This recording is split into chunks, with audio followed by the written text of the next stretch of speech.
नमस्कार मित्रों, स्वागत है आपका इस आध्यात्मिक यात्रा में, जहां हम भगवत गीता के गहन संदेशों को आज के जीवन से जोड़कर समझते हैं। आज हम जानेंगे अध्याय 1 श्लोक 8 का सरल अर्थ, इसका भाव, एक सुंदर उदाहरण और यह सीख हमारे जीवन में किस तरह समस्याओं का समाधान कर सकती है। तो आइए आरंभ करते हैं ज्ञान की इस पवित्र यात्रा को। भीष्मश्च कर्णश्च कृपश्च समेति संजयः अश्वत्थामा विकर्णश्च सोमदत्तिस्तथैव च। इस श्लोक का अर्थ इस प्रकार है। इस श्लोक में दुर्योधन युद्ध भूमि देखकर द्रोणाचार्य से कहता है, हे आचार्य, हमारी सेना में भीष्म, कर्ण, कृपाचार्य, अश्वत्थामा, विकर्ण और सोमदत्ती जैसे युद्ध के विजेता हैं, निडर और शक्तिशाली योद्धा खड़े हैं। अर्थात दुर्योधन अपनी सेना की ताकत और बड़े बड़े योद्धाओं का परिचय देता है, ताकि द्रोणाचार्य को यह महसूस हो कि उनकी तरफ भी बहुत बड़ी शक्ति मौजूद है। यहाँ दुर्योधन बाहरी शक्ति पर बहुत जोर देता है। वह अपनी सेना की ताकत गिनाकर खुद को आश्वस्त करने की कोशिश कर रहा है, लेकिन अंदर ही अंदर वह डर और असुरक्षा महसूस कर रहा है, क्योंकि सत्य के विरुद्ध खड़े होने पर बहुत बड़ी सेना भी मन को मजबूत नहीं कर पाती। जैसे कि ऑफिस का प्रोजेक्ट एक युद्ध जैसा है। मान लीजिए ऑफिस में एक बड़ा प्रोजेक्ट है। आपकी टीम में बेहतरीन डिज़ाइनर, प्रोग्रामर और मैनेजर है। आप हर किसी की ताकत गिनाते हैं। हमारे पास इतने अच्छे लोग हैं, हम ये प्रोजेक्ट ज़रूर जीत लेंगे। लेकिन अगर अंदर ही अंदर आपको डर है कि आप सही दिशा में काम नहीं कर रहे हैं या योजना ठीक नहीं है, तो कितनी भी बड़ी टीम होने पर भी मन से मजबूती नहीं मिलती। यही दुर्योधन की स्थिति थी।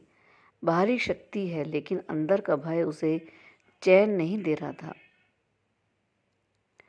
हमारे जीवन में इसका संदेश यह होता है कि केवल बाहरी ताकत पर्याप्त नहीं होता है दोस्तों। हम जीवन में अक्सर कहते हैं, मेरे पास पैसा है, रिश्ते हैं, लोग हैं, सोर्स है, पर यदि मन सही नहीं, नैतिकता साथ नहीं और उद्देश्य साफ नहीं, तो बाहरी संसाधन भी कमज़ोर लगने लगती है। सत्य और आत्मविश्वास ही असली शक्ति है। पांडव कम थे, लेकिन सत्य के साथ थे, इसलिए उनका साहस दुर्योधन की विशाल सेना से भारी था। अपनी शक्ति पहचानें, लेकिन अति आत्मविश्वास नहीं रखें।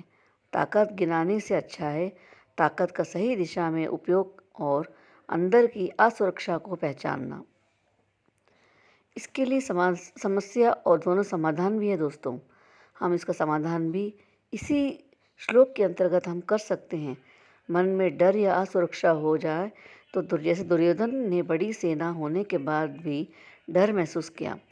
समाधान इस प्रकार है, अपनी नीतियों और इरादों को सत्य की ओर मोड़ें। अपने मन को शांत रखने का अभ्यास करें। असुरक्षा छुपाने के बजाय उसका सामना करें। लोग साथ हैं तो काम हो जाएगा, लेकिन दिशा सही ना हो तो परिणाम नहीं मिलता। पहले अपने विचार, संकल्प और योजना को मजबूत करें। बाहरी ताकत से पहले आंतरिक शक्ति पर ध्यान दें। गलत निर्णय को सही दिखाने के लिए दूसरों की ताकत गिनाना दुर्योधन बिल्कुल यही कर रहा था। अपने निर्णय की नैतिकता जांचें, सही गलत का बोध रखें।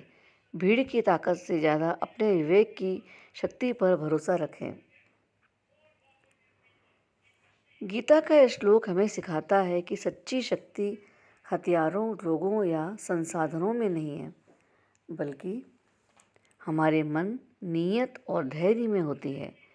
दुर्योधन जैसे हम भी कभी कभी अपनी बाहरी ताकत गिनाने लगते हैं, पर अंततः जीत उसी की होती है जो सत्य, धैर्य और आत्मविश्वास के साथ खड़ा होता है। अगर आपको यह व्याख्या पसंद आई हो तो इस आध्यात्मिक ज्ञान को और लोगों तक पहुंचाएं। भगवत गीता के अगले श्लोक की व्याख्या के साथ फिर मिलेंगे एक नई सीख लेकर। जय श्री कृष्ण। हरिओम हरिओम हरिओम। धन्यवाद दोस्तों। अगर आपको ये वीडियो ज्ञानवर्धक लगती है तो वीडियो को एक लाइक ज़रूर करें। अब तक सब्सक्राइब नहीं किया है तो प्लीज़ सब्सक्राइब कर लें। और आप किस कोने से आप इसको सुनते हैं प्लीज़ कमेंट में ज़रूर लिखें। जय श्री कृष्ण आप कमेंट में लिखें। धन्यवाद दोस्तों। Thanks for watching.